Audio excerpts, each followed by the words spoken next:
Whoa, whoa, whoa, whoa, whoa, whoa, whoa, whoa, whoa. What's the problem? This isn't this is not a Jet show. So what? So how about this? Manning lobs it. Boris alone. Touchdown, New York. Oh, come on. I don't want to hear this. Why not? Super Bowl champions. Doesn't matter. I just don't want to hear it. What do you want to hear? How about some Mets? Hey, if I can find one good thing that happened to the Mets, here we go. Home run. Mike Piazza. And the Mets lead 3-2. Oh, yeah. It's got to be, I'm sorry. We all can't be like the Yankees. Oh, speaking of. This one by Mattingly. Oh, hang on to the roof. Goodbye, home run. Don Mattingly. No. God, I can't believe I just said that. All right, well, listen. How about a little Nets? If I have to. Hit the jumper to win it. He got it. I can't take it. I can't take it anymore. It's been a second. I can't take it. How about some Knicks? Oh, yeah. Big spenders. Can't win a playoff. Fair enough. Houston pops out up top, down the lane, running jumper off the front rim, and in. I guess we should talk a little hockey, no? People even watch hockey anymore?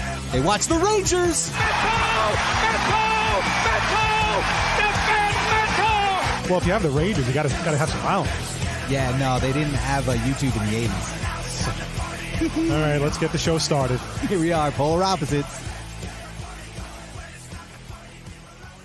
Hello and welcome to the Polar Opposites Sports Podcast.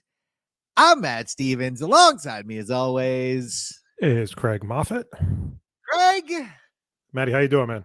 Oh, man, I'm doing great. I'm doing great. Wait, can I just do it? Just like the name Sure. is Dalton. Yeah, exactly. Yeah, I'm very Patrick Swayze right now. Real quick, Polar Oppo on Twitter, at Polar Oppo Pod on Instagram. Check it out. Argue with us, whatever. We don't care. Tell us we're wrong. We're not, but you can tell us. Honestly, I don't think you should be fucking with Matty right now. My man's got a shiner. Yeah. As he said to me before we started the show, quote, "You should see the other guy." Yeah. Okay. So, Craig, you have two kids. They were both babies at one point because that's how kids work. Really? And yeah. And I'm sure you remember the happy times of being woken up every 2 hours for bottles and yada, yada. Yeah. So I was in the midst of that one night, and we had just recently, me and my girlfriend just recently sold our bedroom set because we're moving into a new place. And so we're going to get a different set. And so our mattress right now is on the floor. It's very college, but that's how life is sometimes, right? Sometimes you got to do it. Nothing wrong with that. No, not at all. Except I'm 47, so getting up is a little tough. Now, I happen to sleep next to the window. Okay, and Iggy was crying one morning. Iggy's my son. If you didn't figure that out, was crying one morning. It's weird to say that out loud. Sorry, just is. As a person who had a child at 47, it's a little weird to say out loud. Iggy's crying at, I don't know, whatever morning time, a.m. in the morning. And I'm like, all right, you do that thing where like you get up and, like it's doom and you got to get up. And so you're consigned to getting up, but I'm like, I can't, I need help right now to get out off the floor. So I grab the windowsill with my left hand to help pull myself up, except my hand in mid pull up slipped off the windowsill and I punched myself in the face. It's okay to laugh. You should laugh. It's funny. My girlfriend laughed right in my face. And I can't even look at you right now. She should laugh in my face. You should all be laughing in my face right now. We've been there. Trust me. It's one of those things you look and laugh. Okay. Like when you get older, like in a few years, you will laugh about this day. Oh, I laugh about it now. And when your son asks you about, oh, what was it like when I was a baby or whatever, you will tell him that story. Because my daughter asks me a lot of times, when I was a baby, like, how was I? Like, what did I do this or did I do that? And we tell stories about, just weird shit that happened to them when they were younger. Yeah. And, I remember my oldest, the first 2 months were just torture. It was torture because we were just learning on the fly being parents. We were adjusting to a sleep schedule. We weren't sleeping. Then I was going back to work half asleep. It was just like one thing after another. And I then remember yeah, actually. and then I mean, one night, because we have this thing, you put it under the mattress, and it makes a really loud sound if the baby stops breathing or if they roll off the sensor, basically. Right. And my wife and I were so just waiting for her to wake up. So we were having trouble sleeping because it's just like only a matter of fucking time before she wakes up. Exactly. And she didn't. And my wife looks at me and we're like getting ready to go to sleep. And she didn't wake up. It was like 3 a.m. too. Right. And she wakes me up and she's like, Riley hasn't woken up yet. So it's like you have that thing in your mind, like, oh my God, she's dead. Like Right. God Yeah. forbid, of course, right?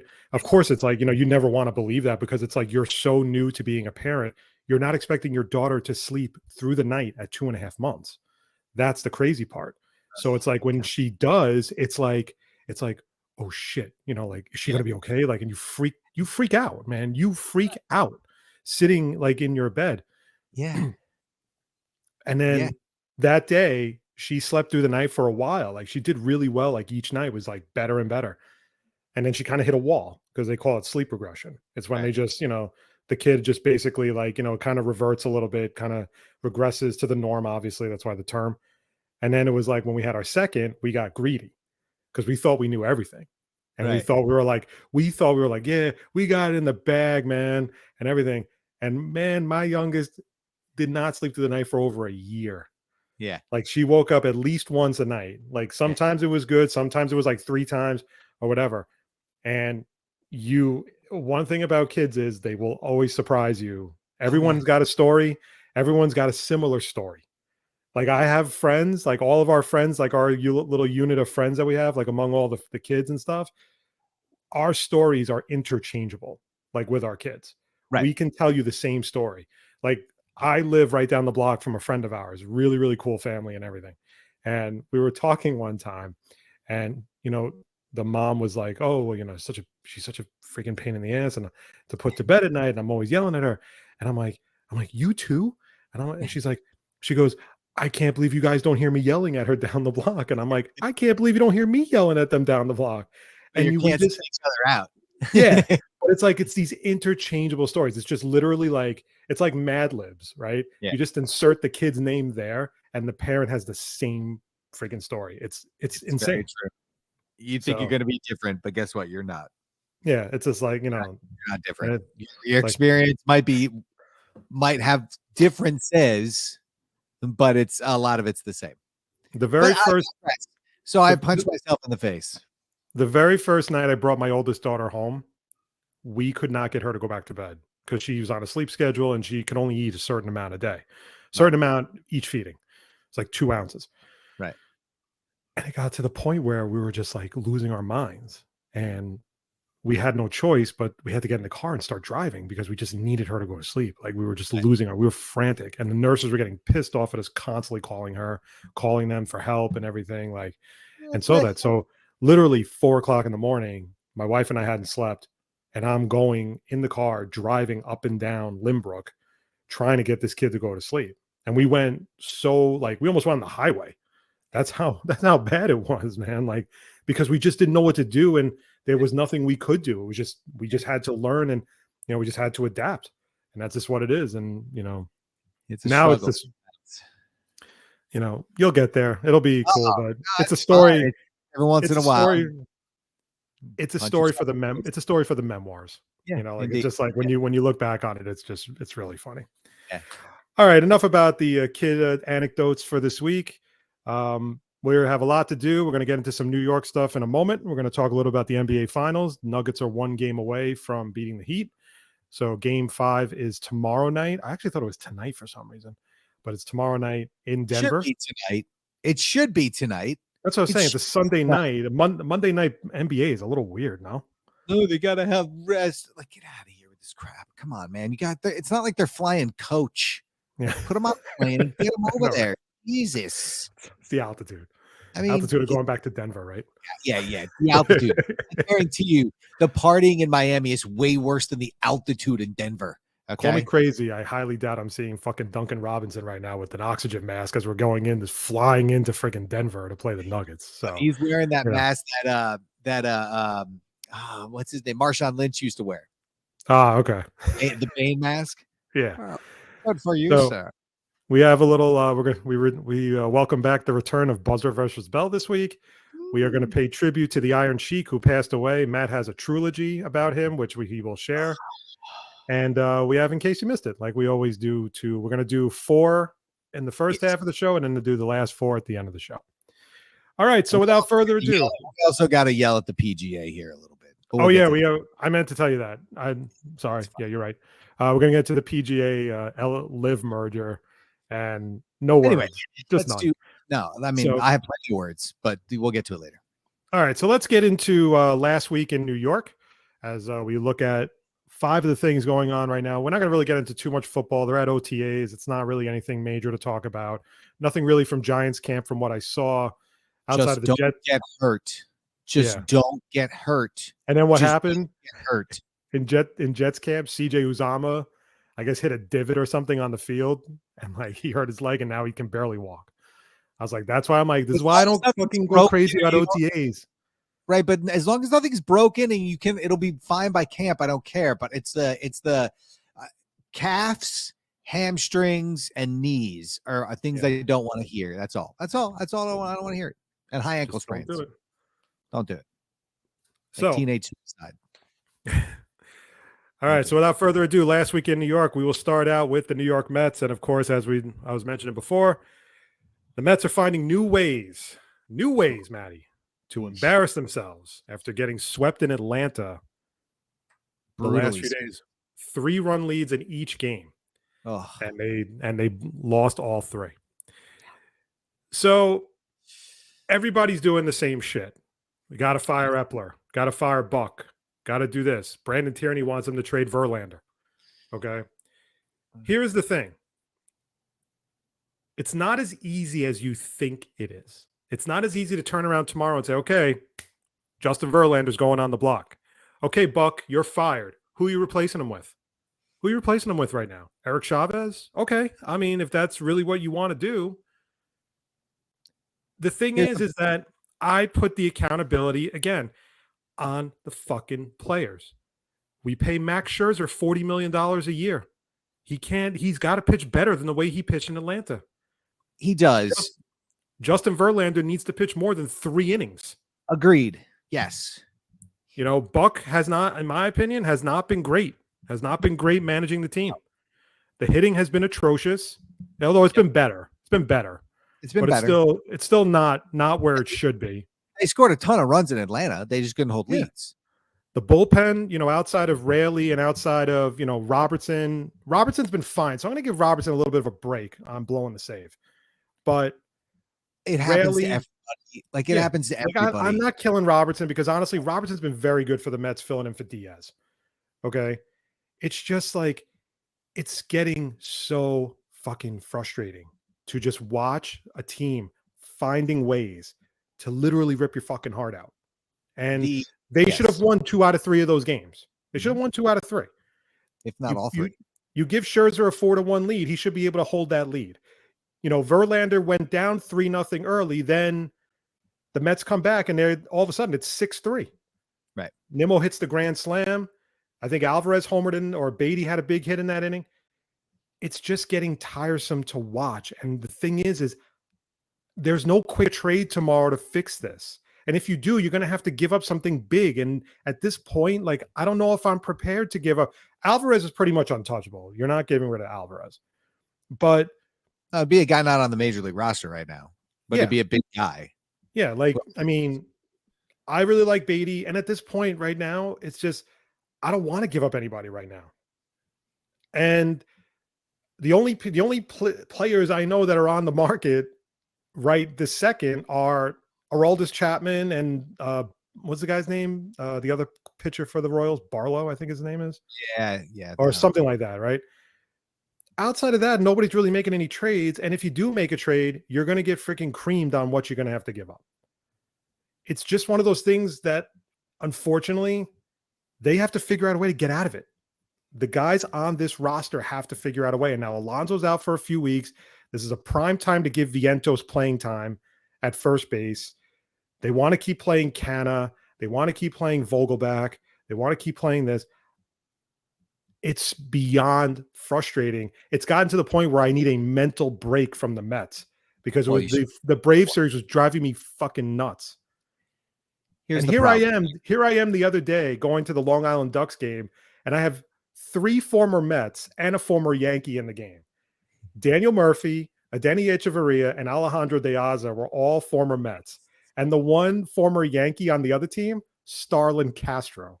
Nice. And I die because Starlin Castro hits a ground ball to short, and he just goes, fuck it, I'm going back to the dugout. Nice. Like he didn't give a shit. Oh, hey man, who cares? He's freaking Starlin Castro. So it's just I just need a mental break right now. I just can't deal with it. You should take one. But here's the thing I want to say to Met fans and to Brandon Tierney and all the other idiots out there. First things first, it's still early in the baseball season, especially when you consider that you have extended wild cards and there's way more playoff spots than there ever was before. So it's always open. And what we learned last year is that being a wild card is not necessarily a bad thing. Okay, because both World Series teams are wild card teams. No, the Astros weren't. But you know what I'm saying? The wild card teams got far in the playoffs. Yeah, the Phillies went deep. Padres went deep. Then the Padres went to the championship, to the NLCS, right? Right. And they lost to the Phillies, who were, the other wild card team. And so here's the thing. So give it time, okay?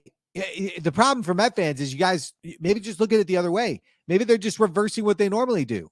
They're usually good in the first half and suck in the second half. Maybe they're going to be terrible in the first half and be really good in the second half and come back. And other teams, there's always regression to the means for all these teams. Yeah, you might get a team like the Rays that just continues along the way, but most teams come back to earth a little bit.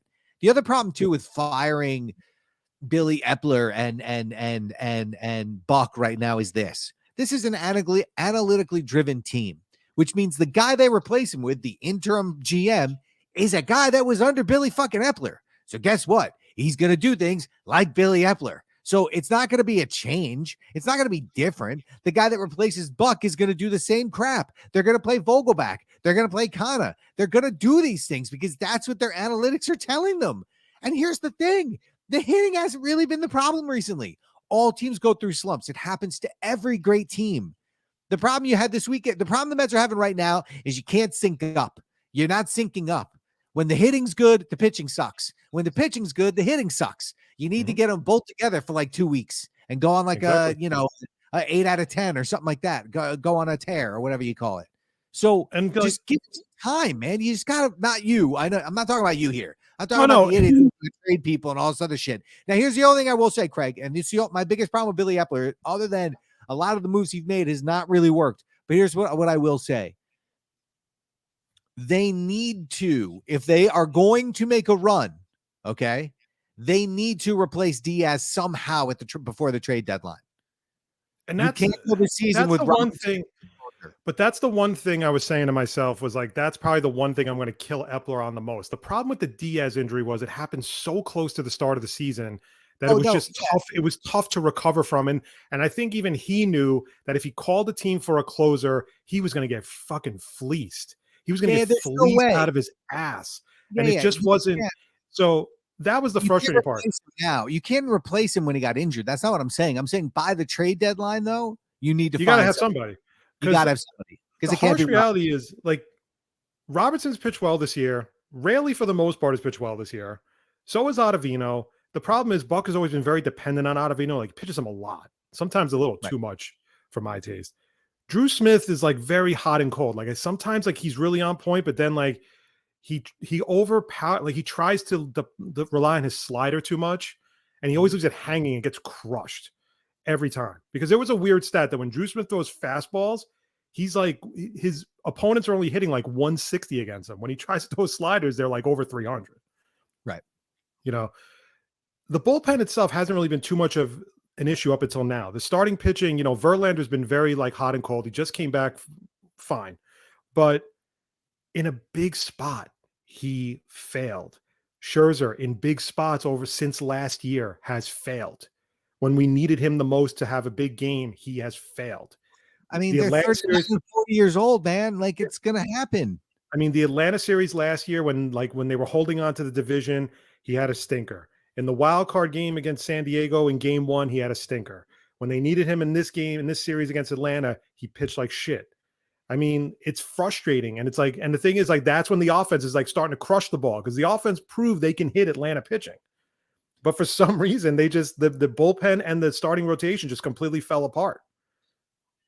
They're going to come back to earth, but don't be surprised. And it would be smart for the Mets to do this, to put Verlander and what's his name on the IL for 10 days, just to rest.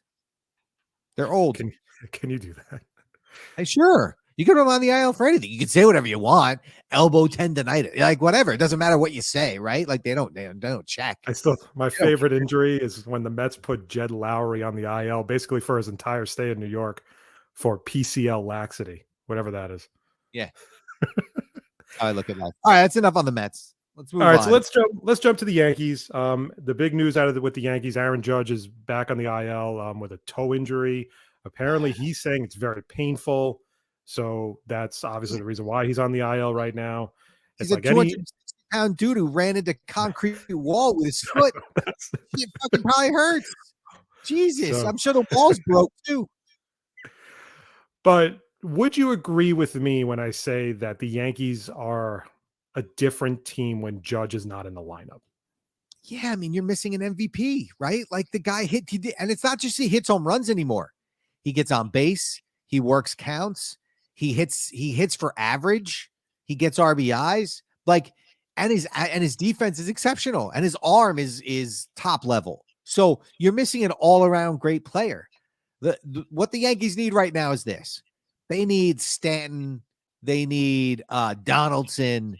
They need the last gasps of these guys to like go on a chooch for a couple weeks and carry the team. And Donaldson's actually had a couple home runs, but I need more than that. I need singles, double. I need you to hit the ball, right? Like it can't just be strikeout.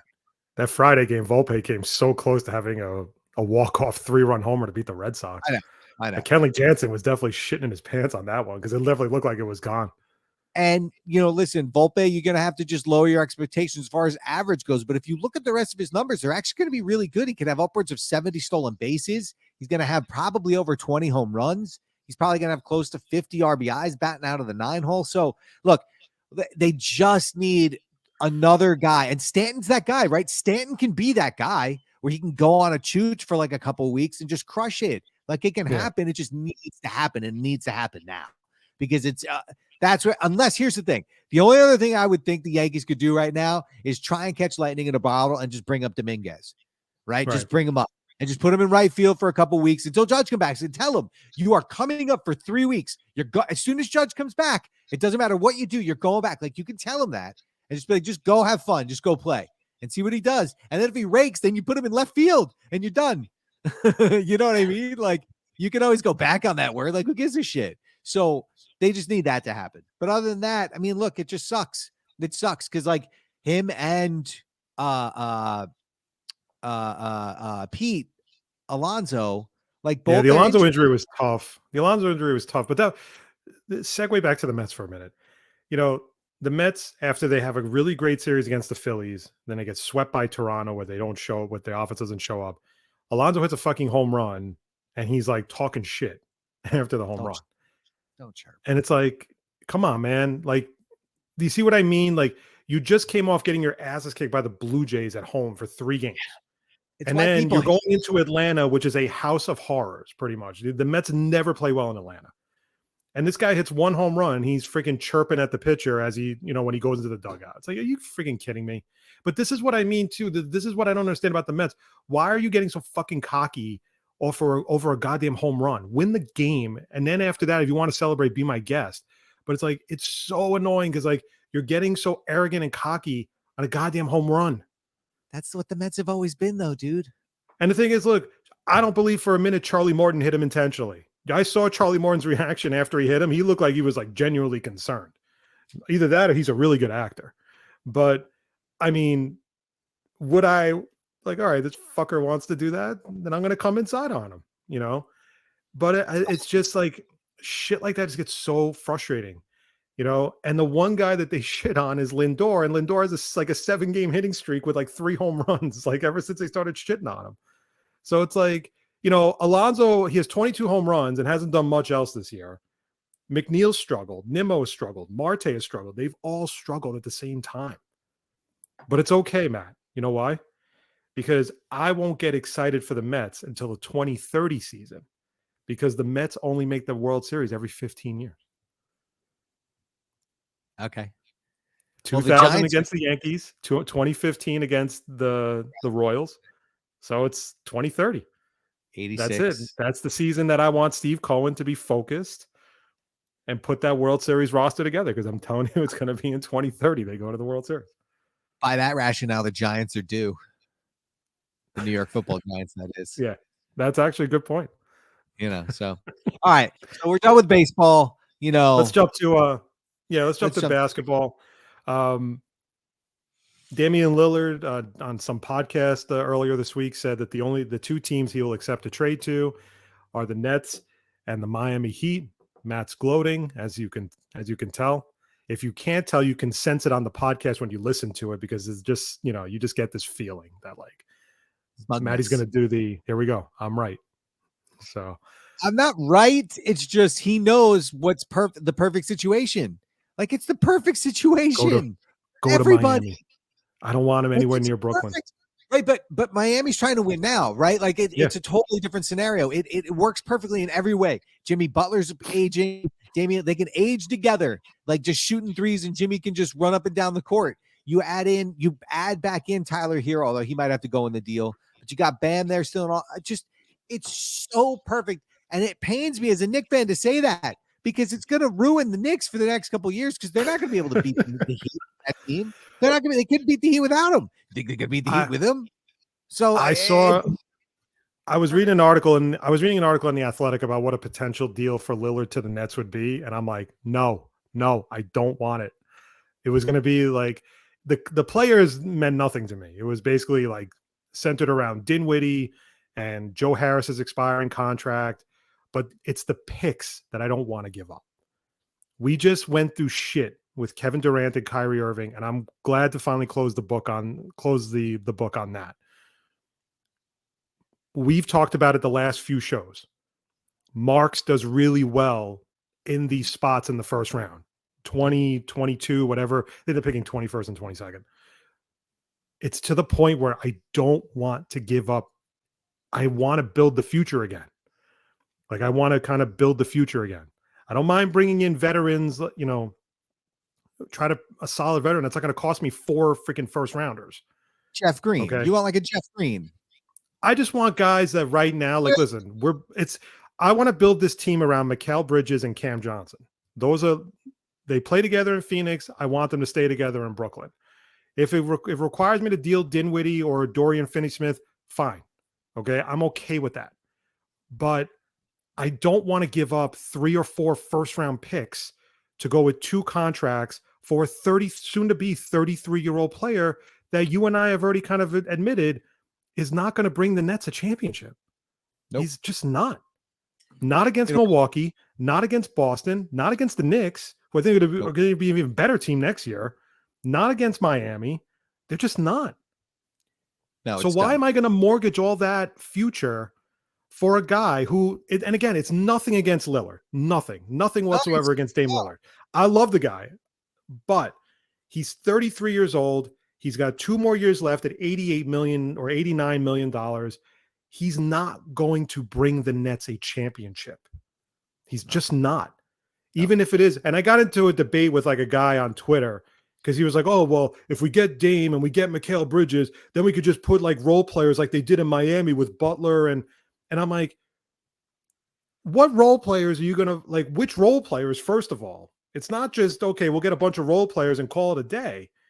But my point is like, we just got out of a big 3 that was a disaster with Durant, Irving, and Harden. We got picks back. And in a weird way, with Durant in Phoenix, Irving not sure if he's going to be back in Dallas next year, Harden debating between Philadelphia and Houston.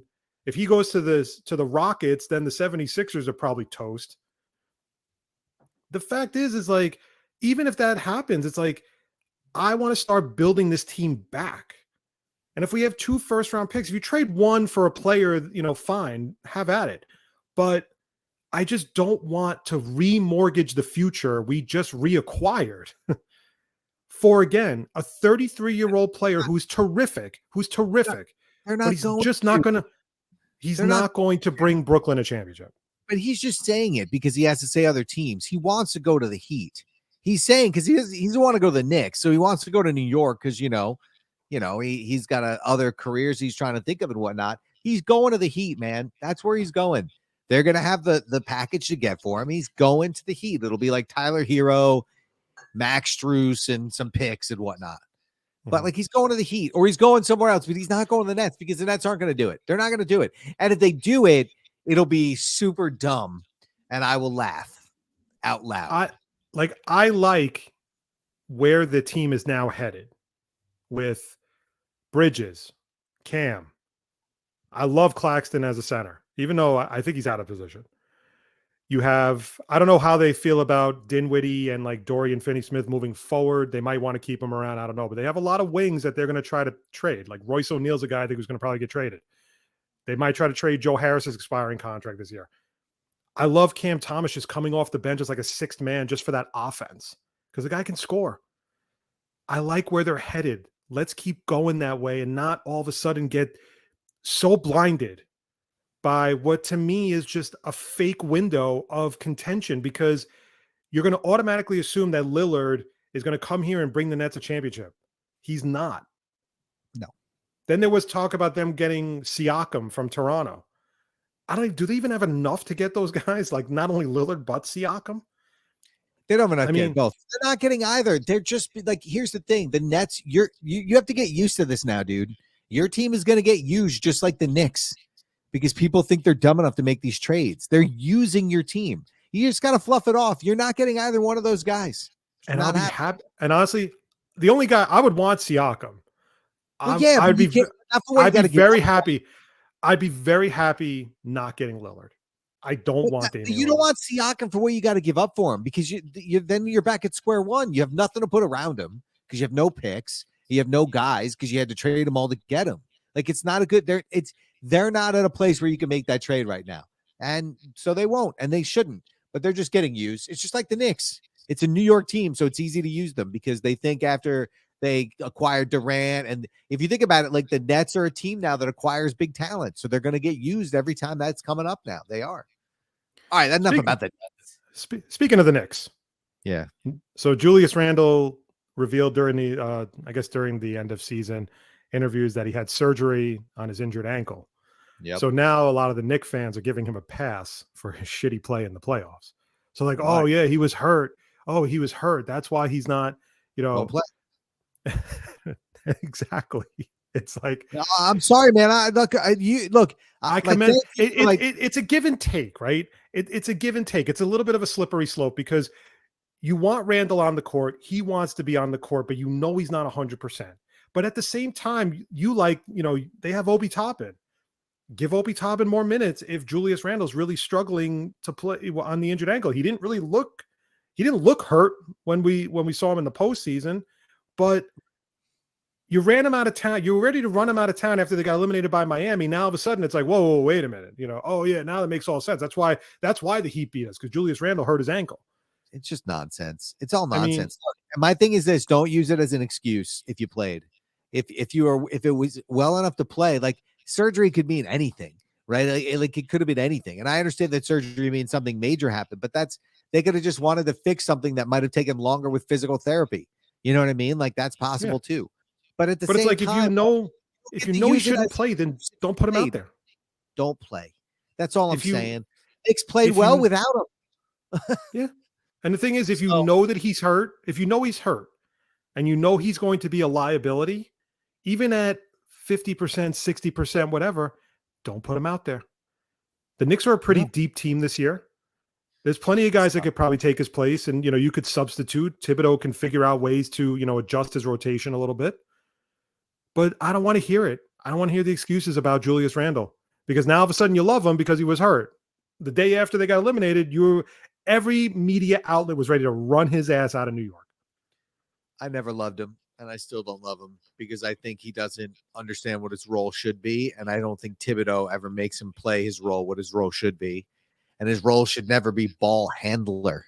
It should never be one. He should not like the problem I have with Julius Randle is he plays like Carmelo Anthony. Like, get the fuck out of here, man. You are not Carmelo Anthony. Or not, but you play like him. It's all that ISO bullshit. Meanwhile, if you would just give the ball to Brunson, like you would get some easy ass shots instead of having to like jibby and jive and dunk and move around and head fake and all this crap. You just have wide open shots. But instead, you have to make it so difficult. And then you end up turning the ball over because you don't know how, like, it's infuriating to watch you. I'd much rather watch Obi Toppin just cut to the basket and friggin' alley oops all day. I can't take it anymore. Next question, whatever the next thing. Okay, it's aggravating. All right, last one. Josh Hart has officially opted out of his contract this year. He's going to be a free agent. He is hoping to sign a long-term deal with the Knicks. Yeah. So in your opinion, what's a fair deal for Josh Hart? Because he honestly, when like 20 million, I don't know. Like NBA contracts are crazy. Because honestly, he was very good for the Knicks. Like after they got him, I thought he was terrific. They gotta re-sign him because the other thing too is I think he's I don't want to call it like a security blanket for Brunson, right? Like they know each other since college, they get along really well. So I think it helps Brunson as well. But I honestly don't know those like 4 years, 100 million. Like, is that too much? It's not a max, right? Like 4 years, 80 million. Like, I don't know. Like, he shouldn't be making a max contract because he's not that guy. But he should be. I don't think he should be making as much as Brunson though either. That contract is very similar to what Brunson makes, right? Isn't like a 4 year, like 100 million. Yeah, but the Knicks got a super good discount on that bitch. I mean, and on top of that, Quickly's a restricted free agent, I think also. So I think they have to get him signed as well. So I mean, they're going to re-sign him because they really like him, and I think he fit in well with the team. And his role is, he's defensive stopper guy, right? Like he can take on some of their best guards and not shut them down, but tamp them down a little bit. So I sign him, give him whatever he wants. I don't care. It's not my money. Actually, it is my money. Not for nothing. He wants to play there. Yeah. And that's been tough for the Knicks to say for a while that guys just don't, he really wants to play at Madison Square Garden. He loves the challenge. He loves the atmosphere. That's the type of guy you want to bring back because that guy's going to give his all every night. All right. Last week in New York is done. Matt, are you ready to do round one of In Case You Missed It? I'm always ready. So without further ado. All right. As we kick off this segment, the first 4 topics, anything goes, all opinions vary, all opinions legal, and except for Brandon Tierney's, all opinions matter. Maddie, are you ready? Oh! Okay, number 1, Nationals pitcher Steven Strasburg has been shut down from all rehab while dealing with severe nerve damage. Since helping the Nats win the World Series in 2019, Strasburg has only made 8 starts since signing a 7-year, $245 million extension to stay in Washington. He's been out since June of 2021 after undergoing thoracic outlet surgery and has dealt with multiple setbacks. Maddie, while you respect the fight, is it time for Strasburg to call it quits and retire? I mean, probably. Like, the guy gave his arm for a championship, right? Like, that's still what we're saying. Like, I think at this point, just figure out a way to get your money from the team without hamstringing them, like, salary wise, cap wise, or whatever you want to call it, and get out, man. If you really want to come back at this point, Strasburg, like, you have enough money, you don't have to worry about it ever again. Well, like, you really want to come back, you really want to put your body through that, and can your body even go through it? Like, no. It apparently can't. So I would say yes, but I would never tell anybody to retire. But if it were me, like, I think I would call it quits. I mean, in a weird way, it's a weird way to like go out, right? Because you just signed, you won the World Series, and now you're just not the same pitcher ever again. Just setback after setback. Now you have severe nerve damage, and that's going to be another year that you're going to be out on the shelf. I do commend the fight. I really do. I think he's got no choice unless he's just really wants to keep trying and trying. And while at that point you kind of pull for the guy, the Nationals are also a team that are kind of rebuilding again. They're not in a World Series title contention. They're trying to, I'm sure this trade deadline, they're just going to try to get rid of all their veterans to try to get more prospects. So Strasburg is basically going to be on a losing team for at least another year or so. And at that point, is it really worth it? And what can you really give them at this point in your career? Even if you do come back, you're going to be on at least an inning. And think about how long the rehab assignment's going to be. They're not just going to rush him back after a couple of starts and be like, okay, you're ready to go. He's going to be in rehab assignments for like months, Craig, before he even sniffs the field. At the earliest next year. Come on, at the earliest. So, I respect it. I just think at this point he should definitely retire. they paid $245 million for a championship. It's that simple. Jacob deGrom will undergo Tommy John surgery to repair a tear in his UCL. deGrom was transferred to the 60-day IL as he was dealing with right shoulder inflammation. And at the time, manager Bruce Bochy said he would be eligible to come off the IL on June 26th. deGrom had already been on the IL 3 times this season, as before the shoulder injury, he was dealing with a wrist injury. While Mets fans are happy they did not commit long-term to deGrom, it is still tough news to swallow, even if he no longer pitches in Flushing. Yeah, this was really depressing. I felt bad. Like, I just really did. And it's not because, I'm so glad the Mets didn't sign him. Of course I'm happy about that part. But deGrom was such a great pitcher, but he was such a good Met. And he went through a lot of shit with the Mets because there were so many starts that he had where he would pitch 12, strike out 12 guys, throw 7 innings, and the Mets would only get 2 hits and no runs, or they would get 1 run and win 1-0. Rarely gave the guy run support. The only reason why he's not a Met is because Texas gave him a 5-year, $185 million deal, which no team was going to give him. No team except for the Texas Rangers. So I give respect to the Texas Rangers for going for it because they want to win. But as a Met fan, like I feel bad for the guy because I will never say his career is over, but he's out for this year, probably out for most of next year. So the earliest you're going to get him back is either the end of the 2024 season or more like 2025. And I think by that time, he'll be like 34, 35 years old. So it's tough to say. He could still contribute to the Texas Rangers, but I feel really bad for him in general because I know he wants to compete. And if you saw the press conference he gave where they announced he was out for the season, that's all you need to know. And like, he was just very upset. He was very choked up about it. So yeah, you definitely, even most Met fans feel terrible for the guy that he's not going to be able to pitch this year. I mean, listen, I don't know much, but maybe you don't have to throw 99 on every pitch when you're pitching 8 innings. If you're pitching 1 inning, sure, go ahead, bing, bang, boom.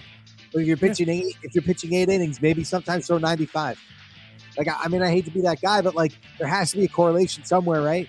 Like, even Nolan Ryan didn't throw 99 on every pitch. But there it was has just to be some correlation. I mean, you kind of got the sense it was going to be a bad spot for him because he went on the IL like 2 starts into this year.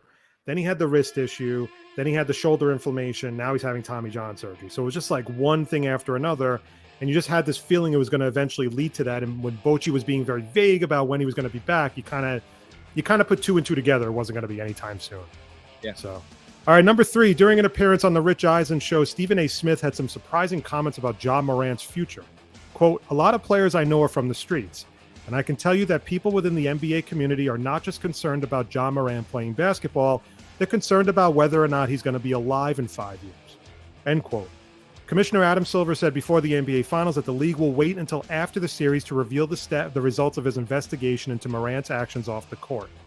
How worried should we be about Morant's mental state? I mean, Stephen A., like, come back to me a little bit here. Like, yeah, the dude's made some stupid decisions, but like, he didn't shoot nobody. He didn't shoot himself in the leg in a nightclub. Okay? Like, settle down, everyone. He's a young man. I want everybody to take a minute right now who's listening to this podcast and think about what you were like when you were 23, 22, 24. Think about what a fucking goddamn idiot you probably were and the stupid shit you probably did or had your friends do. And then I want you to add millions and millions and millions and millions and millions and millions of dollars to that and see how much dumber you could possibly be. Can we all settle down here, please? I'm not saying the kid doesn't need to be like helped and steered maybe in a better direction, but like, he's not like beating people up on camera and then selling it to like faces of death. Like, he's having fun with lots of money. Should he have better friends? Probably.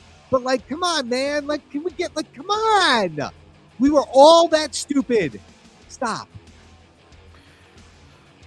I see what he's saying. I understand what he's saying. And the thing is, one of Ja Morant's friends coming out last week saying that, oh, the gun he was waving was a toy didn't exactly help his cause, because we have no way of knowing that whatsoever. But the truth is that you can feel bad for the guy from a mental point of view if you want to, but he still has accountability. And the thing is that he's a young player. He's getting into dumb shit.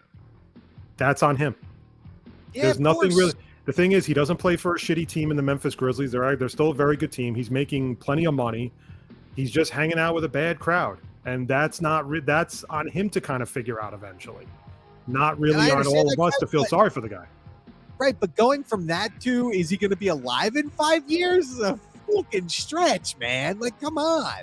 Like, come back to me. Like, could he be in prison? Maybe. Could he be out of the league? Possibly. But, like, come on, man. Like, you're being that's over dramatic. Like, that statement there, like, if you want to say other things, fine. But the statement of he might not be alive in 5 years is over dramatic. It just is. It might be over dramatic, but it is something to think about. It is something to consider.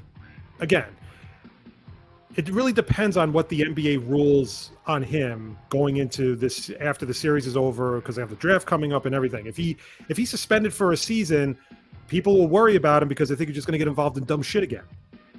But he can't really. But if he's not, he shouldn't be on the court if he's doing dumb shit to begin with. So it's like it's a little bit of a give and take, if you want my honest opinion. Craig, I'll give the same advice I used to give to Josh Gordon, just with a different substance. Just stay away from the guns until you stop playing basketball. When you're done playing basketball and you have millions and millions and millions and millions and millions of dollars, you could like have your own firing range and shoot guns all day and just have a fun time. Until then, just stop. Just stop shooting guns. Please, I'm begging you. Just stop. All right, number 4. The Suns intend to waive Chris Paul before his contract for next season becomes guaranteed on June 28th. Paul has 2 years remaining on his 4-year, $120 million contract he signed with the Suns, but only $50.8 million of the deal is guaranteed for the next season, and there's no guaranteed money for 24-25. However, if the Suns try and trade him, the team that acquires Paul would have to pay him the full $30 million he is due for the season. Phoenix could try and package him along with DeAndre Ayton in a trade, but it seems more likely that he'll be released. Even though he's on the decline, is Chris Paul still worth it for a team in contention? I think he's worth it if you waive him. If you pick him up on waivers, then yes, I would consider signing Chris Paul. But you can't really give him big minutes anymore. Isn't he like 38 or 37 or something like that now? Yeah. Chris Paul? Like, he's not capable of handling the minutes he used to handle. Even back then, I don't know if he was able to handle it because he was hurt a lot. But I still think he can contribute to a team. Maybe if he's coming off the bench, definitely not as a starter. And definitely not for the $30 million if you're going to trade for him. Now, there could be a team that just says, you know what, I'm going to trade for the guy, and that's it. And, you know, if they want to get him back because they think he could be helpful. But kind of has, like, if Phoenix is giving up on him at this point, just due to the injuries and due to the ineffectiveness, I would wait it out, not give up any capital, not give up any players, and then take a chance on him when you can waive him and get him for probably next to nothing because Phoenix has to pay him anyway. I mean, you could do that. Here's the thing. If you're getting Ayton in the deal, then you take the $30 million because it's 1 year, right? Like, and you get Ayton. If you want, and that's Ayton. Pretty interesting for the Suns to do that deal, especially coming off the year, because it's going to be Durant and Booker again, and then who else? The whole point was building that team around Durant, Booker, Ayton, and Paul, and now half of that 4 are gone. Could be gone in a trade, and it looks like the Suns kind of want to deal Ayton because they don't really they're having issues for whatever reason. But here's what you want, Craig. If you want to get to the second round of the playoffs and then lose in that round because Chris Paul gets hurt, get Chris Paul. Okay. If that's your aspiration, have at it. That's all I'm saying. I mean, my thing is, as long as you don't have to rely on him to play big minutes, I think he could be helpful. Yeah. But if you're relying on him to play 30 to 35 minutes a night, he's going to get hurt, and you're just going to be wasting money. And that's it. All right. So the first half is over. Perfect. No, that's how you should end it. That's exactly how it should end, exactly like that. And then you cut out the music. See, we're learning something new every day with how we blend out the music.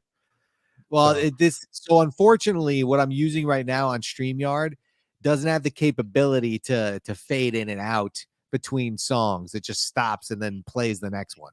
It's unfortunate. I'm trying to figure out a better way to do it, but until I do, you're just going to have to suffer. All right, Maddie, time to bring back one of our favorite games. It's called Buzzer versus Bell. It's basically how I will do the topic in a minute, but Maddie, if Maddie doesn't like it, it gets a buzzer. Hold on, I got to turn up the volume real Oh, quick. God damn it down. You stop. I told you my mouse is not making.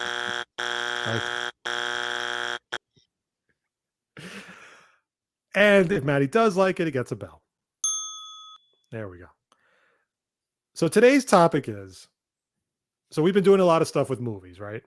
So we've been doing a lot of sports movie stuff. Last week we had a really good conversation on who was the crappier fraternity at the end of Revenge of the Nerds. And I watched it again. I still think in a way it was Lambda. Murder. Straight up murder. Do you have the ogre cut again or no? Murder. That guy really did fall to his freaking death. Yes, that's what I'm telling you, dude. Died.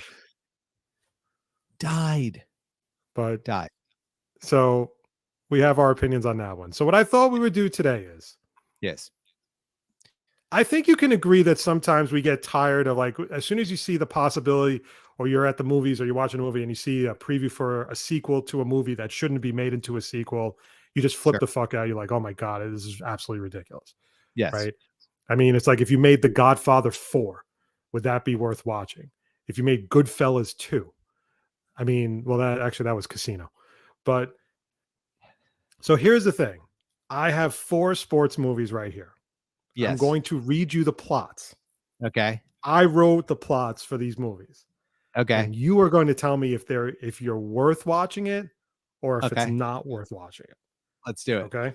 Yes. So whether you saw it or not, and if you didn't see it, tell me you didn't see it. So then I'll give you a brief run over of what the first one was about. I'll know what it's about anyway. It's fine. Okay. So we have 4 today. So this is 4 sports movie sequels. The question on the table is, would you see this sequel after reading the plot? Okay. Of course. So the first one is going to be Little Giants 2. Okay. All right. And here's the premise for Little Giants 2. Go ahead. It's been 30 years since the Little Giants humiliated the heavily favored Dallas Cowboys coached by Kevin O'Shea. Danny O'Shea, realizing that the victory over his brother was a fluke, decided to merge his team with the Dallas Cowboys. The O'Shea brothers have since retired, and Danny's daughter and Kevin's niece, the Icebox, now coaches the Giants that her son and daughter play on. But an old foe returns to Urbania as Spike decides to bring back the Cowboys and has a partner to help him from Becky's past in Junior Floyd. Can the Icebox overcome the past and lead the Little Giants once again to victory? Wow. So you're at Blockbuster Video. You see the cover of the back. You would watch that. I probably would watch it because you're hitting all the things. Like the reason that the Top Gun sequel worked is because it was the first movie just done again with a different enemy, like a different mission, right? Like a different thing, but it was essentially the same movie. And so what you just did there was basically make the same movie, just with the kids who are now adults and their kids, as opposed to the adults who are now the grandparents and that sort of thing. And that's the key to a good sequel. And the twist is that, remember how the Icebox loved Junior Floyd?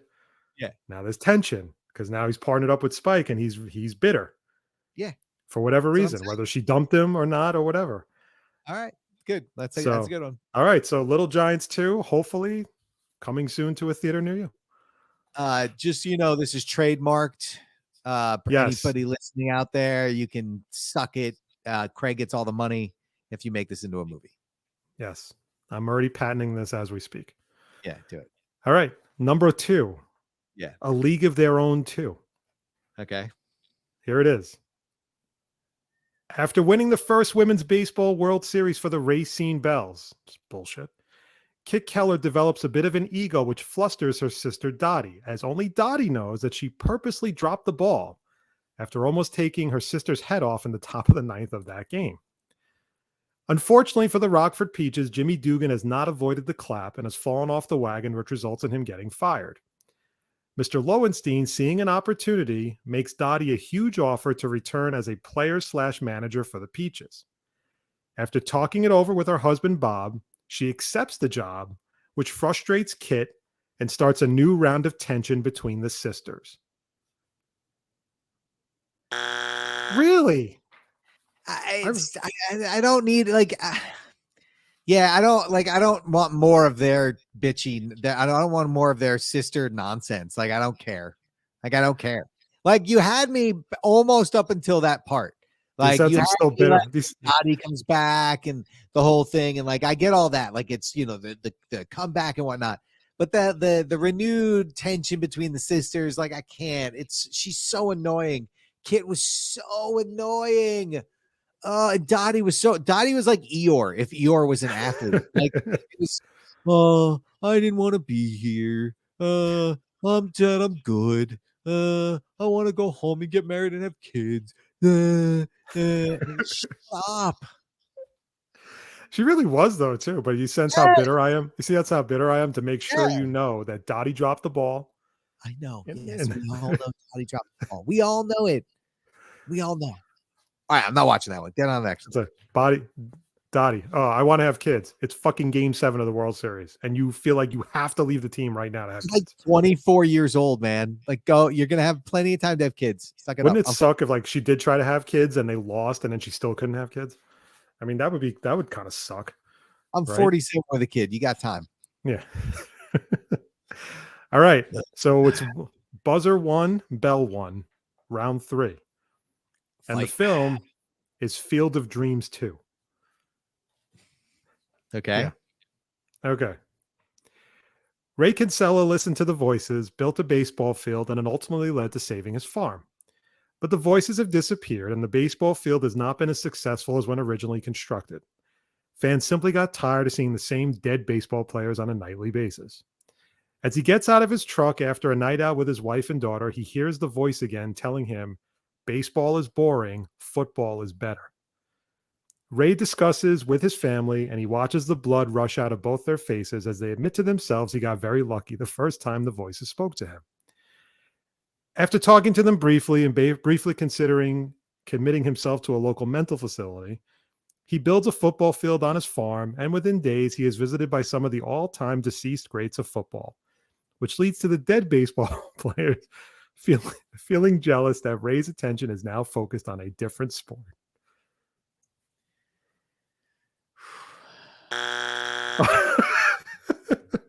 You went a long way for that one. Now, if it had ended where the football players and the baseball players like fight a battle, like Game of Thrones style, to see who wins the field, then we're good.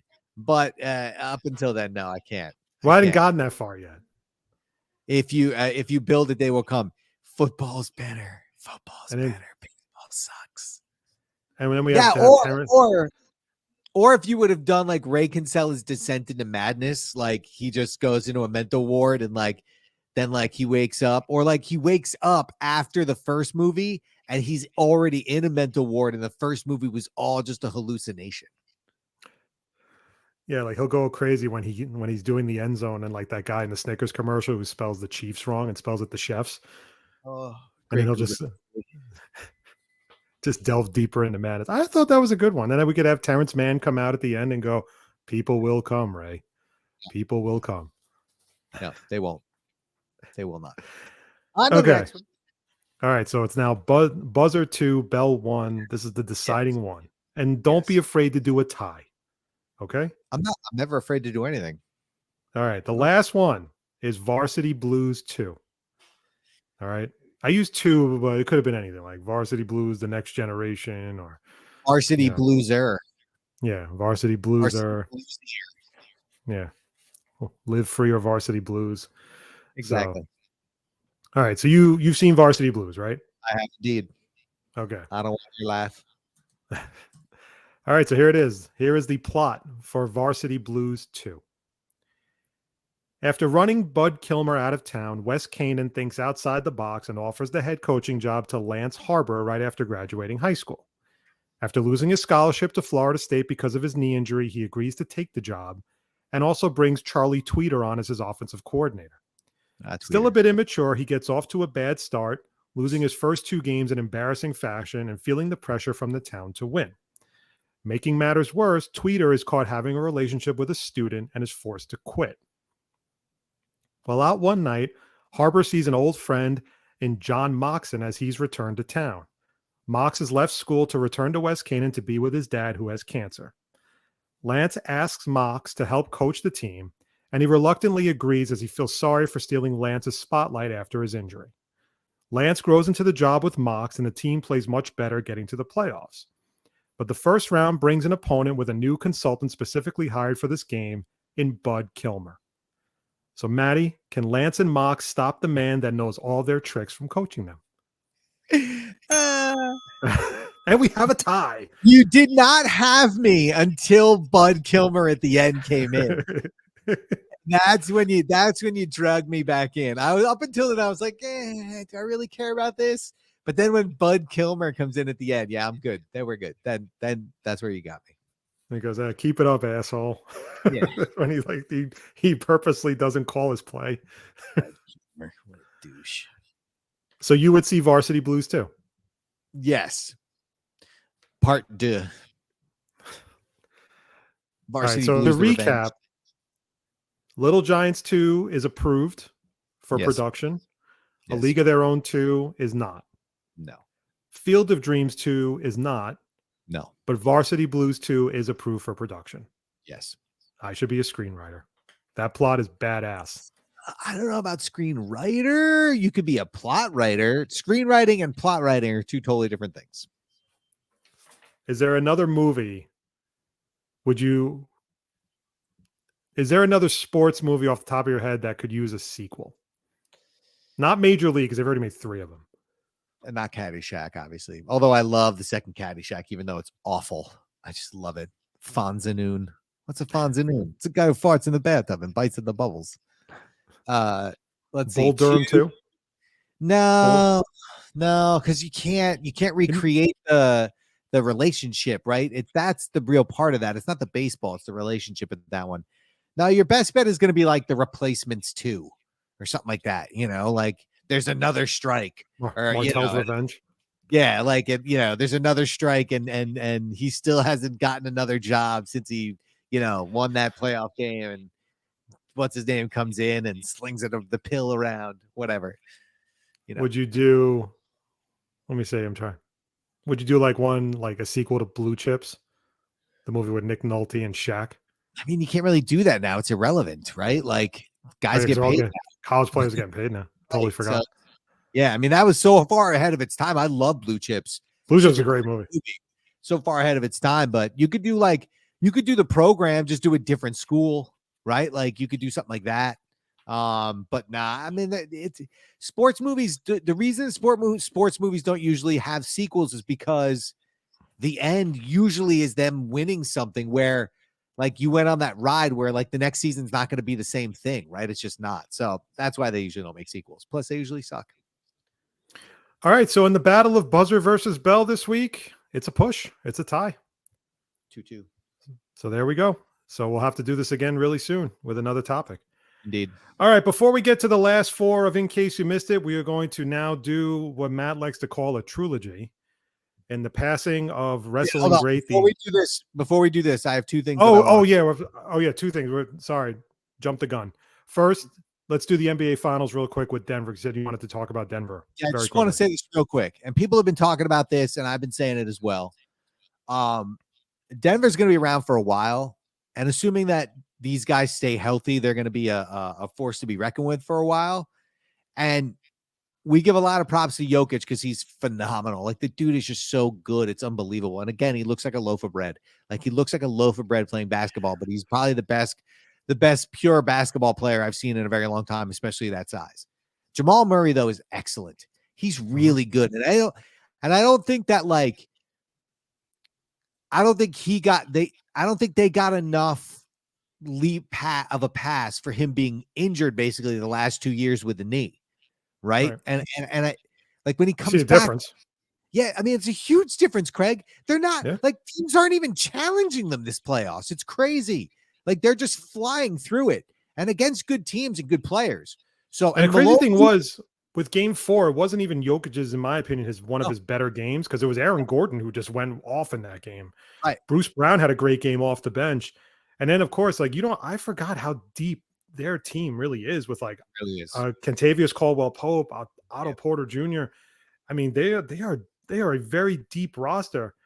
And And Malone is Malone's a good coach. Like Malone has actually matched Spoelstra in this one. But here's the thing: that the Heat have just run out of gas. It's what happens to the Heat because they're a very good basketball team, but they're not good enough to sweep teams. Right? They always have to go to 6 or 7 games. Like they always have to because they're not good enough and consistent enough. So by the time they get to this point, Denver's played like half the amount of games. It's yeah. crazy. So listen, please. God, I don't believe in or pray to. Just make it so the Heat don't win. Just please, just end it tonight. Just end or tomorrow night. Just end my suffering. Just please. I just don't want the Heat to win. I just can't take it. I can't. I hate it. I hate the Heat. Pat Riley could go scratch. I hate it. All right. The other thing, and you'll rarely ever hear golf being discussed on this show in detail, And but now never again. yeah, but we had to mention the PGA stunningly merging with the Saudi backed LIV golf tournaments. And again, the reaction is very simple. They took the money because they were merging. I think they were afraid. They made a big stink to the guys currently on the PGA Tour, like, you're a traitor if you sign with them, if you traitor if you join them and everything. And now those golfers are super pissed off at the PGA because the PGA basically said, well, yeah, if you can't beat them or the money is just too much to pass up, so we're going to merge. And that's really it.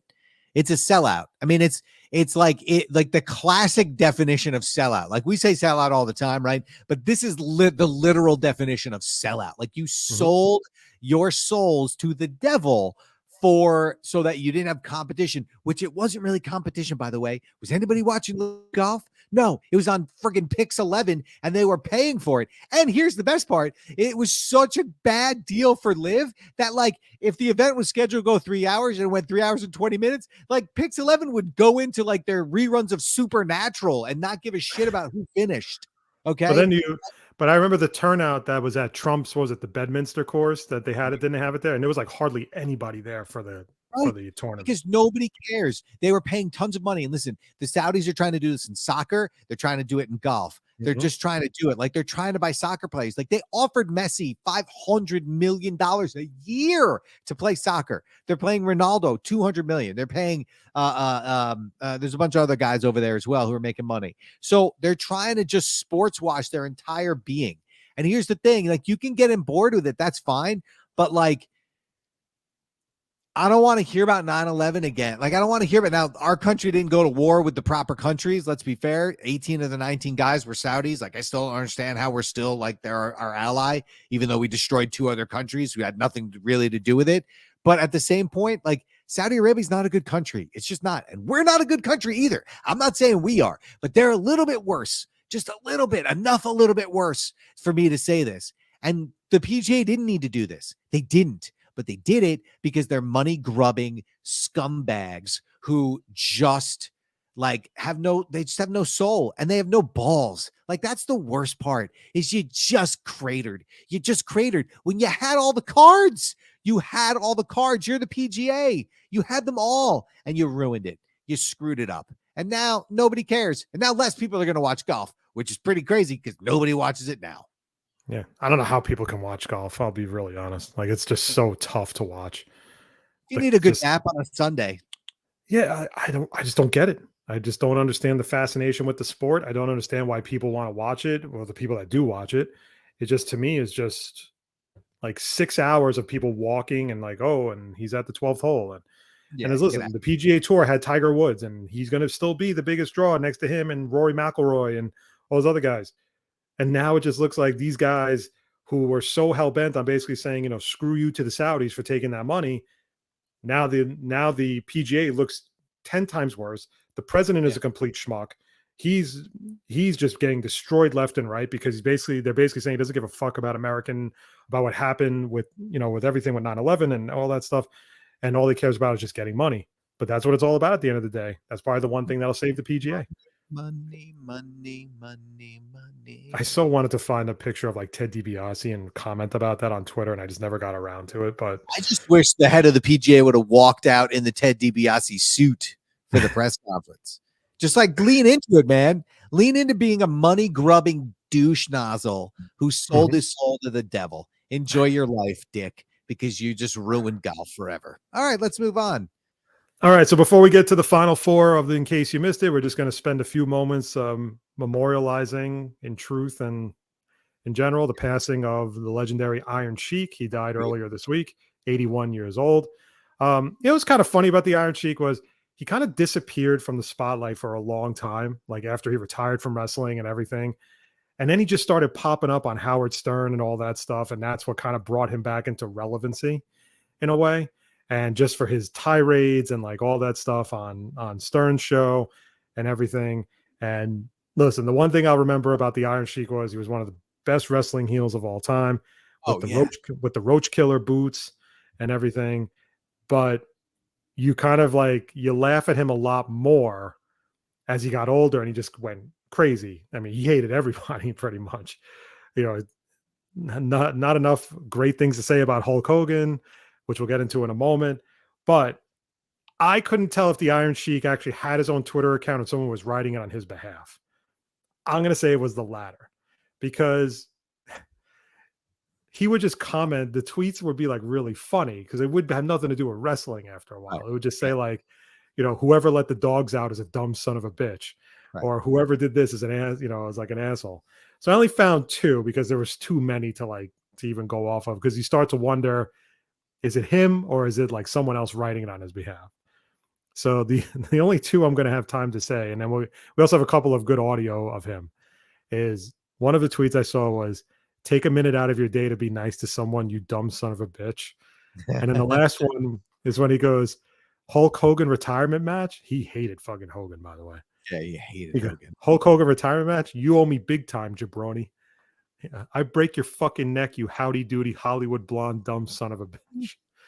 And that's the nicest thing he probably ever said about Hulk Hogan. So I pulled two audio clips towards the very end, and Matt had to heavily edit them, by the way. So bravo to Matt on the editing job. Well, for the first one, we have this.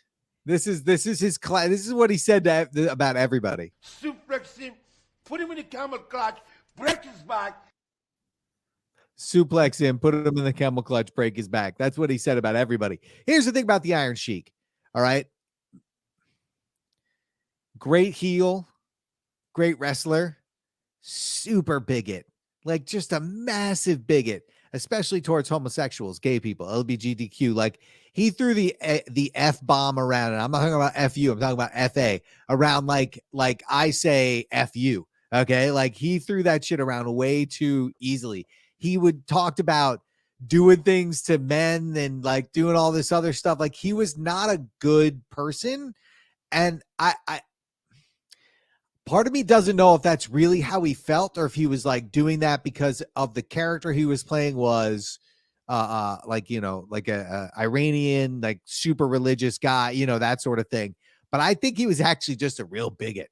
I really do, against gay people. I really do think he was. And he did not hide it. And the crazy thing is he was allowed to use that language everywhere. Everything you hear about him, he was saying those words. He was talking about doing things to guys that they didn't want done to them unconsensually. And he talked about just overall his bigotry was just crazy. It really was. And he kept it up on the Stern show too. This clip is 3 minutes long. It's only a minute now because I had to cut out 3 minutes because he kept just saying the F word and doing all this other crap. It's crazy. He was not a good person. Good wrestler, good heel, bad person. Here we go. Oh, wrong one. There we go. But I played a clip of you this morning where you said some things about Hulk Hogan that were unbelievable to me. You really do not like the guy because, and let me see if I got this right. Hulk Hogan would come up to you at Is appearances that him breathing into the and tell microphone? you you're the guy, you're the man, he loves you. You know, he showed a great deal of affection. And then he'd even say, give me a call, we'll get something going. Then you would call him, and he wouldn't return your call. Is that the source of the argument? You're absolutely right, Mr. Howard, because the man, every all intelligent wrestling fans around the world, especially match of the arena, Madison Square Garden, New York, and New York City, they know who was the champion before that, Hollywood Blonde Jabroni, Hulk Hogan, Iron Sheik. Right. So, after I lost my belt to him, I'm getting so excited, I won't even stand up. Talk. And after I lost my belt to him, Mr. Howard, he come in the locker room. He said, Shiki baby, I love you. I owe you one. And after that, he never returned my call back. And another lie to me, he told me another lie. 2 months ago, I met him in the New Jersey. And he come, said, Shiki baby, I love you again. And he tell his jabroni puppet, he was my first manager, Jimmy Hart. And he tell Jimmy Hart, get the Shiki number, and we're going to use him for his show, reality show, whatever. Right. But I hope you have a little bit problem. He didn't call me again. That's the 2 times, Mr. Howard, he lied to me. All right. So there you go. After that, it goes off the rails. Yeah, because somebody calls in and like they mess with him. That's why. No. It's because Howard brings up the other thing that he said, which then he pulls a Trump and just flat out said, I didn't say that. And Howard's like, but I have audio of you saying it. He's like, but I didn't say it. He's like, somebody must have messed with the audio. And Howard's like, no, I have you saying it. He's like, no, I didn't say it. So bad guy, good wrestler, good heel, bad human being. The first audio clip that Matt played, the one that was very brief, was when he was going off on B. Brian Blair from the Killer Bees. Yes. That's where that came from. And I mean, the tirade is insane. Like, it's just like, it's hysterical. Like, it's hysterical. It's also wrong, but it's hysterical. And like, just the things he says about making him humble and all that stuff is just priceless. Suplex him, put him in the camel clutch, break his back. And you get the rest of it. Yeah. So, and the only thing I'll remember from him more than anything was how he was always, the tag team partner was always Nikolai Volkov. Of course. It was always the Iron Sheik, Nikolai Volkov, and Classy Freddie Blassie. Those were like, every and match. Boris Sukov. Wasn't there Boris that was Sukov? when they became the Bold. That was after Sheik left and he became the Bolshevik. And then Iron Sheik, they repackaged him when they made Sergeant Slaughter like a traitor to America. And he was like pro Iraq or pro Iran. And they made him General Adnan. And like that was what his title was. And like when Sergeant Slaughter was like a big heel who hated America. That was like the big thing. So bad. So great. So wonderful. It's like, it's like one of those, like, that's exactly what it is. It's like, it's so bad, but it's so great at the same time. So rest in peace, Sheik. But it was just one of the all-time best heels of all time. So, I mean, let's be fair. If hell exists, the Iron Sheik is probably there right now. With your boy, Pat Robertson. Oh, hell yes. Thank God. I threw a fucking keg party that day. That motherfucker died. Thank God that guy's dead. Like, and by the way, if you're sitting there going, it's not nice to say, that dude didn't like anybody that wasn't a white Christian person. So he can go fuck himself. I hope he's rotting in hell right now with a hot poker straight up the old can, if you know what I'm talking about. All right, so let's put the train back on the track and let's close out the show with the final 4 of In Case You Missed It. All right, so this is it. Last 4 for In Case You Missed It. All opinions legal, all opinions matter. Right, Maddie? Nope. All right, are you ready? Oh! All right, so we're up to number 5. So here we go. The Mavericks are reportedly looking to re-sign Kyrie Irving as well as package a trade around the number 10 overall pick to add another player to pair with Kyrie and Luka Doncic. The Athletic recently reported that Irving is trying to recruit LeBron James to come to Dallas, but a trade for LeBron would be impossible as the Mavericks would have to clear close to $50 million in cap space to make a deal work. It's also been rumored that Kyrie is trying to be a recruiter for Dallas in hopes it will land him a max deal from Mark Cuban and the Mavericks. Maddie, how should the Mavericks handle Kyrie Irving's situation? Don't re-sign him. don't bring him back. Get rid of him now immediately. You had your window with Kyrie where he was like a normal good Kyrie, and then you didn't go for the playoffs, and now he's trying to recruit people. But what happens if he doesn't get those people and you sign him anyway? You're going to get the same thing you got last year, which was a mediocre basketball team, because you have two ball-dominant guys who play with the ball in their hands. And when they don't have the ball in their hands, they're not as effective. It's also Kyrie. Like, he's going to decide at some point he doesn't want to play. It's just a matter of time, man. It's just a matter of time. Don't re-sign him. But I hope they do, because I hate the Mavericks. They can go scratch. Friggin' cheating bastards. No way in hell am I giving Kyrie Irving a max deal if I'm the Mavericks. You just don't know. You just don't know what you're gonna get. Like, I think we can agree on that one, right? You just don't know what you're gonna get. Guaranteed max to a guy who plays half the season because he doesn't feel like playing? Get the friggin' F train out of here, man. I mean, I'm not even sure what his value is at this point because of all the drama of the past. And when they got to Dallas, they were relatively worse because they gave up so much to get him. So do you really want to bring that back? And do you even have the assets to make a trade? And again, it's like when you make a trade for another star player, you're giving up a lot. Your team is going to take a hit in depth and stuff like that. And then you're going to be signing guys to like mid-level exceptions, hoping you can rekindle something because you have Doncic, you have Irving, and then if you bring in that third player. I personally would not waste my time with Kyrie Irving. You've seen enough of it. If you want to give him a one-year deal, have at it. But I probably wouldn't give him any more than like $10 million. Like I really wouldn't. And if he wants more than that, then that's it. You close the book and you move on because it's just not worth it. Number 6, when Chris Bryant signed a 7-year, $182 million deal in Colorado during the 2022 offseason, he was expected to put up huge numbers playing home games at Coors Field. But Bryant has struggled big time in Colorado due to multiple trips to the injured list. And 2 years with the Rockies, he's only had 10 homers and 31 RBIs combined. Bryant is back on the 10-day injured list with a bruised left heel, making his time with Colorado much more frustrating. Is this contract quickly becoming one of the worst of all time? I don't know about one of the worst of all time, but right now it is pretty bad. For starters, I never understood why he signed there. Obviously, I'm assuming it's because of money, because they were the only team willing to give him a 7-year deal. And you knew you were going to a bad team to begin with. So that was another problem because the Rockies have no pitching. It's definitely stunning that he hasn't been good in Colorado just off of his offense alone. And now you just have injury after injury after injury, which only kind of signals that it could progressively get worse. I don't want to say it's one of the worst of all time because I need to see this deal in another 2 years just to kind of see like where he's at is, because he could easily come back from this stint and then go on a tear. And then all of a sudden everything is right and nobody really cares what he's making. It's magnified a lot more because he's hurt all the time. So right now, it's a pretty brutal contract. Worst of all time, I won't go that far because I think he's only about 2 years into this deal, and it's still another 5 years left, and anything could happen in those 5 years. It's not even close to Carl Pavano. It's not even close to Carl Crawford. It's not even close to somebody, Chris Davis. Who's the guy the Mets signed from the Boston Red Sox, the outfielder? Jason Bay. I mean, those are some shit-ass contracts, man. So everyone settle down. There's plenty of time. All right, number 7. 3 Cleveland Browns players were reportedly robbed in separate incidents over a 2-day span.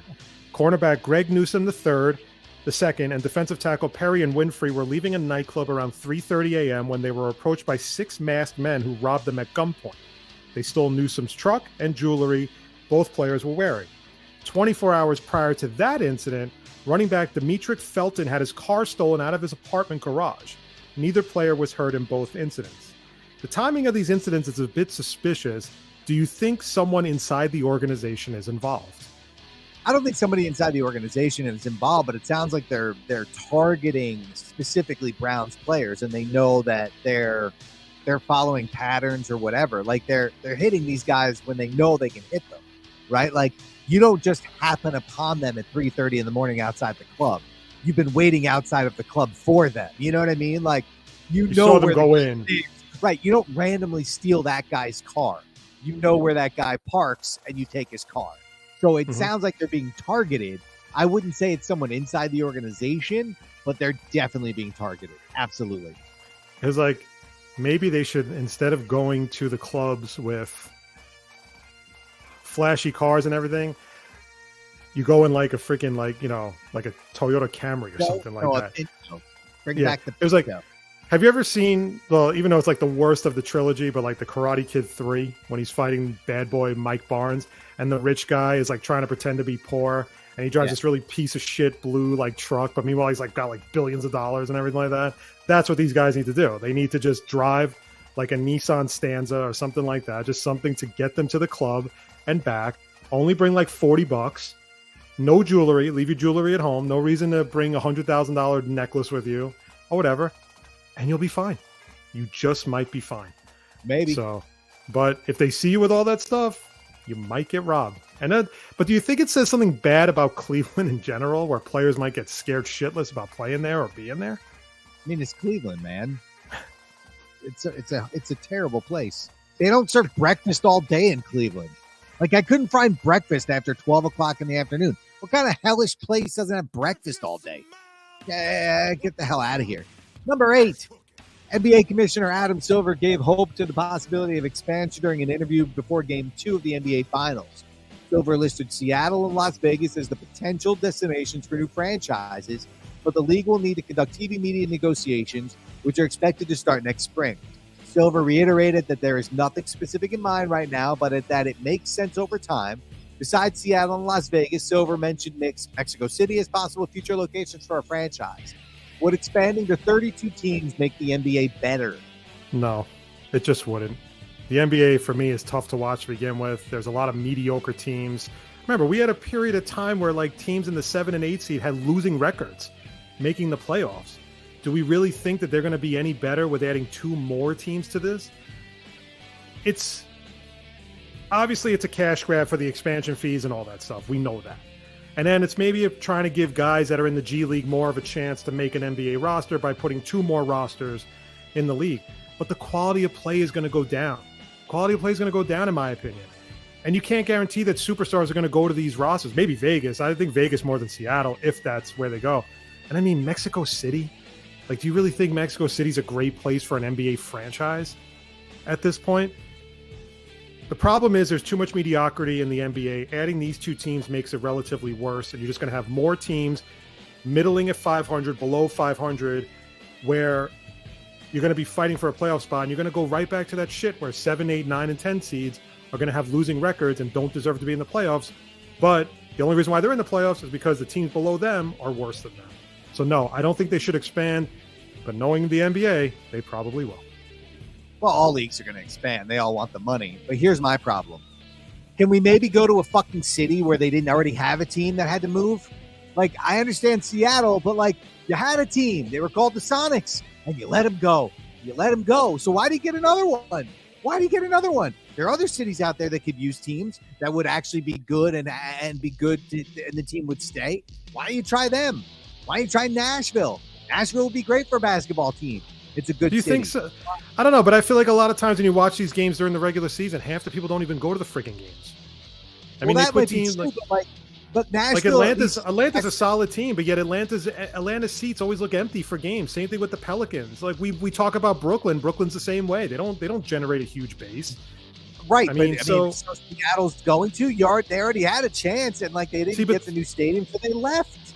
But something tells me this also has to do with the fact. Something also tells me this has to do with the fact, and I'm trying to like kind of cross it with another sport, is that the NHL with like the Kraken and with the Golden Knights are doing so well in those 2 cities right now that they automatically think that they have the brand new arenas, so they're going to put a basketball team there. And in the case of Vegas, the Raiders are doing very well there now too.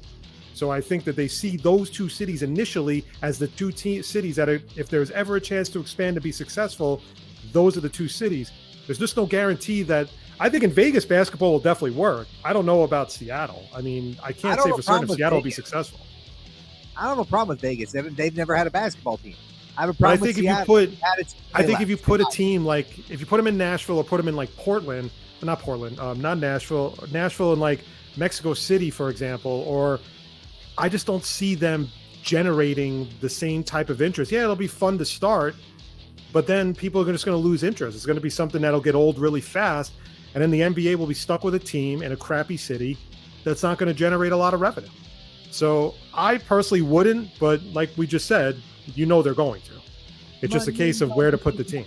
Money. All right, that officially does it for In Case You Missed It, and that will do it for this episode of The Polar Opposites. I'd like to thank everybody for checking us out, whether on Twitter at PolarOppo, at Instagram at PolarOppoPod, and checking out the show courtesy of Apple Podcasts, Spotify, wherever you get your podcast. Like and comment, leave us a 5-star review. Makes us feel very important and special to do this at the end of the day.